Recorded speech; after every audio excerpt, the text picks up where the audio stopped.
Yo, what's going on, guys? This is Houston Sports Talk back in another video today. And today, the Orlando Magic have decided to decline Joe Ingles' $11 million player option as free agency looms towards our way tomorrow. Free agency starts. Not a bad move by the Magic here. Joe Ingles was great for the Magic this season. 68 games played. He's one of their best players off the bench. 17 minutes per game. He averaged 4.4 points per game, 3 assists per game, 2 rebounds per game, 1 steal per game, and mainly reason I say he was one of their best players off the bench.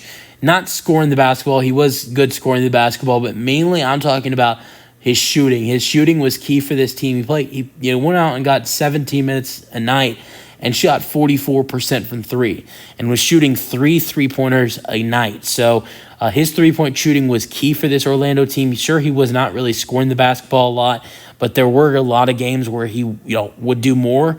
And I mean, it wasn't like he was scoring 4 points every night. He was doing more. There would be some fair share games where he'd reach more of 10, but then the next game, he would go down a little bit. But Joe Ingles really was great shooting for this Magic team. And something I say is why the Magic need him so bad is because the Orlando Magic are a terrible three-point shooting team, but Joe Ingles is really only one of their bright spots shooting the basketball, in my opinion.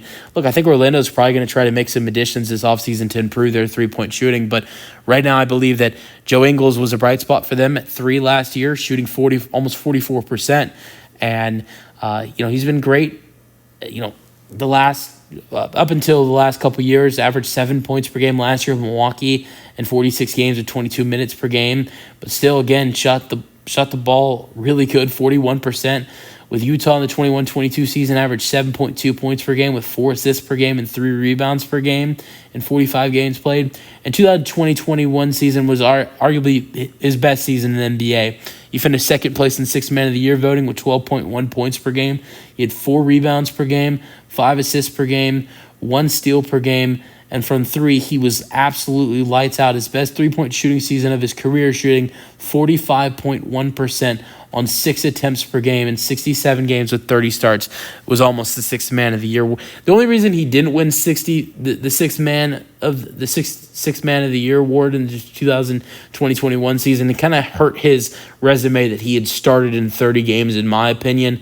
So yes, he had 37 games off the bench, but didn't look great for him that he had started in 30 games, started on almost half of his games. So I think that's really the only reason why he wasn't the Sixth Man of the Year in the 2020-21 season. Let me know your thoughts on the on the decision for the Orlando Magic to decline the team option for Joe Ingles, but I think it has to be a priority to re-sign him, but just at a cheaper number. Let me know your thoughts, and peace out.